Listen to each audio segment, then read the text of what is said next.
We're here with Dinny Noone and he's going to tell us about his memories from his school day.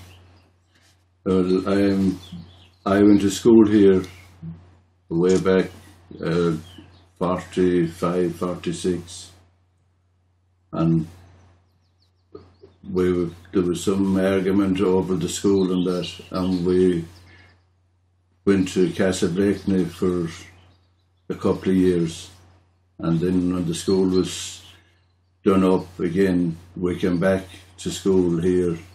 But a lot of the people that had kids here, the kids never came back to school. And I remember going to school. There weren't happy days, no doubt, that I couldn't say the word. I hated, I'd say, every minute of it. And when I left, I was like any young fella at that time. After a couple of years after leaving, we went to England, and I spent 17 years in England and got married. I came home with 2 kids, Gary and Kevin. They went to school here.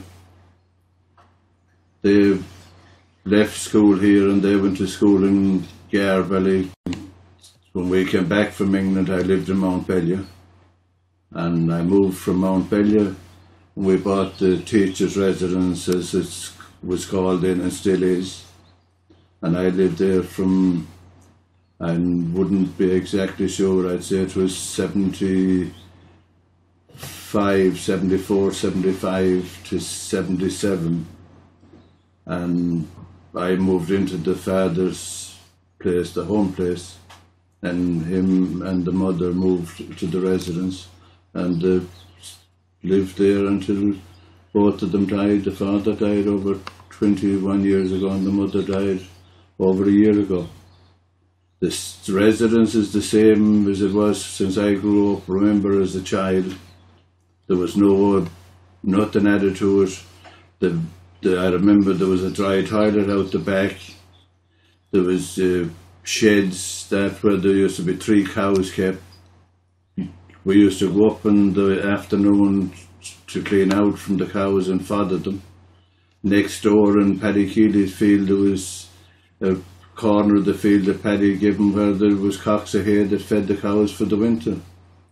And over where Mrs. Stewart is, they got the grazing of the 3 cows up the road past Broderick's. And that was my memory of it, of the school. And they were well, as we thought in those days, they were the wealthiest people around because they really never bought anything. Everyone would give them we'd say potatoes, vegetables, all that. That was all given for free. They never sowed a garden, not that I remember any of it. And I remember they used to cut the turf down here in the bog, but I remember way back, I don't know whether I should say it or not, but on a Saturday we used to collect to give them a hand to bring home the turf. And that time there'd be very little horses, but there'd be donkeys all over the place, but there was one really good donkey. And down here at the river in Rahines there was a wooden bridge, but the donkey wouldn't cross the wooden bridge. So Tom Murphy, the teacher, thought, I'll be smart than the donkey, I'll get him to cross the bridge if it took me all day. So he sent up, the donkey is always fond of carrots. Any donkey would eat carrots. So he sent up for carrots anyways, and he got a long stick, and he stood up in the cart, and he got the donkey to eat the carrot first, to pick at it, and then he shoved it out over the donkey would have his head out forward to pick the carrot. But as soon as the donkey had hit the wooden bridge, there's no way the donkey crossed the river. We spent hours and hours trying to get this donkey to cross the river.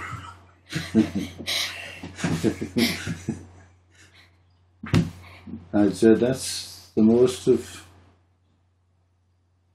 the schoolyard. I remember the schoolyard, the when the school was first opened after it closed for a couple of years, in the schoolyard, it wasn't a schoolyard as such, it was just a hill.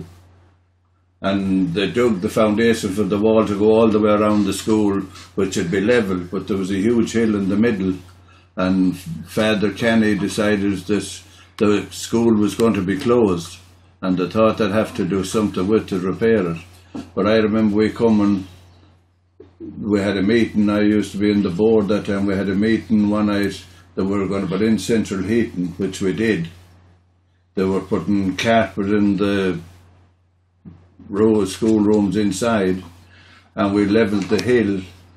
I remember there was supposed to be 8 or 10 people to come with tractors and trailers to level the hill, but on the days that there was only 1 or 2 showed. But the hill was taken away, leaving it level the way it is today. The old dry toilets at the back were taken that time, and the school was done up. Other than that, I would say the school wouldn't have been there today. I'm sure it wouldn't be there. I remember that we were going, the boys and the girls would be kept separate. At the back where the boiler is at the moment, and the chimney, the flue out of the boiler, the wall ran across, a high wall about 6 foot high. And the middle of the school, looking in off the road on the left-hand side, there was no markings in it, but you didn't cross the boundary from boys to girls, and that's as I remember it. Well, my first memories when I went to school first was that you went in the front door, and right in front of you, that whole area, there's a cloakroom now, and the toilets are at the back, but they were built on.